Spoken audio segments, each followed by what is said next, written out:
hopefully shorten your learning curve and maybe get you thinking of some things that might improve your business, improve the impact of your business, and bottom line, improve your bottom line. That's really what I'm hoping to do today, is be able to help that for you. So I'm not going to just give to you. I can't tell you how many times I go and I hear a speaker talk, and I'm like, that's great! Don't know how it applies to me. Have no idea how I'm going to implement this in my business. So I try to craft this in a way that allows you to walk out of here and go, I've got a plan, and I know exactly how to put this into a plan. If for some reason you walk out of here and you're still a little confused how this applies to you, you get to call me, because you'll have all my information on here, and say, Laura, I don't understand how this works for me. Can you help me? I love to think out loud, and one of my strengths is the ability to come up with ideas on the fly. Since I think out loud, some of them are good, and then I hear them out loud, not so much. I go, scratch that. But I love to help people, and that's really my heart. So I truly hope that you allow me that opportunity, and then we'll kind of go from there. So the first thing is, you kind of got to know what you want to be when you grow up, okay? And so we're all going to pretend we're not grown up right now, because I refuse to grow up. I'm still a kid. So what I'm going to ask you is, what do you want to be known as? Not what you're passionate about, not what you're good at, okay? If a client was to write you a referral letter today, what would you want that referral letter to say? I love Joe's company because Joe's a great what? So fill in. That question a lot. There you go. How would you like to be known? Because I'm a big proponent. You've got to define what you want to be known as and then act as if. And you cannot develop your brand if you don't know what you want to be when you grow up. That's the first step. Get up and say, I am a confident businesswoman, and then go be that for that day. I am a servant leader, and then go be that for that day. So there's power in the way that this is worded.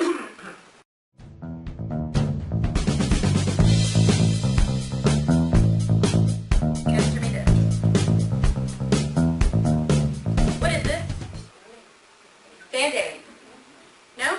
This is an adhesive strip. What is this? No? It's a cotton swab. Okay? These two companies have done a fabulous job of branding because you now know every adhesive strip as a Band-Aid, and you know every cotton swab as a Q-tip. Doesn't matter if you're buying Walmart brand, it doesn't matter. It's a Q-tip. If I were to tell you to go take that and make a copy of it, what normally would you say? I'm going to go blanket. Xerox. Xerox became a brand. Xerox is one of the few companies, well, Google's another one that turns into a verb. I'm going to Xerox it, I'm going to Google it, I'm going to, so that's a brand. So if you're trying to define your brand, that's what these things are. So you can definitely know. If everyone wants to know what a brand is, think of a Band-Aid. You may be sitting and go, but I don't know what's a brand. How do I decide which one? That's the challenge, okay? I don't know why I became a complete idiot when I went from corporate America into entrepreneurship. I lost everything I knew in my experience because I loved everything about what I did. So I'm going to tell you everything I do because I love it. And I realize that I see a lot of entrepreneurs doing that. Yes, I should tell you everything that I do, but do you really care? Probably not. Okay. So when you're developing your brand, and the number one thing that people want to do is they do business with people they trust. So you've got to develop trust no matter what you do. If you've got a 30-second commercial, you've got a brochure, you've got a website, you've got a talk, the goal is to gain trust very quickly so that they will do business with you or refer business to you. Right? Because if you're doing all of these activities and you're not gaining that trust, then those activities are ineffective for you and you're just spinning your wheels.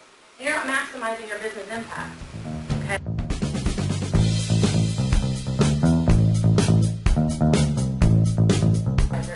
She says, when you get to someone and you say, you're talking to them, they say, do you trust me? And then someone says, yes, Laura, I trust you. And then you ask them to do the next thing that you can do. Book you as a speaker, buy your service, what have you, whatever the situation is. And they say, well, I'm going to need to think about it. The correct response is, well, then you must not trust me that much. So everybody's got $1 today. And that's it. I got $1. And I have a whole room of people doing the same thing, and I've got $1. Who gets my dollar? You're all fighting for my trust. And that $1, that $1 is going to the right place. I don't have a second dollar. I can't reinvest it in something. I have $1. Where's that $1 going to go? So the trust is really key, and how you gain that trust is really what you need to do. And if you can't do that, go ask your trusted friends, or even use this room and say, okay, Joe, here's what I do. What would you think are the misconceptions of my business? What do you think about me initially? Be honest and bold. You need to have someone who can be raw with you, okay? When you're developing a brochure, when you're developing a trade show, this is what you should use. But I wouldn't ask you to do it for every single activity. Decide it first for your brand, and then, okay, I'm doing a trade show, and I want to focus on the 10 products that I have. So do this for your trade show, and then measure back. What I have one name, the power of 3. Everything's in 3, because everybody can remember 3 things. So that is why this talk is the 3 things you need to know about branding you, okay?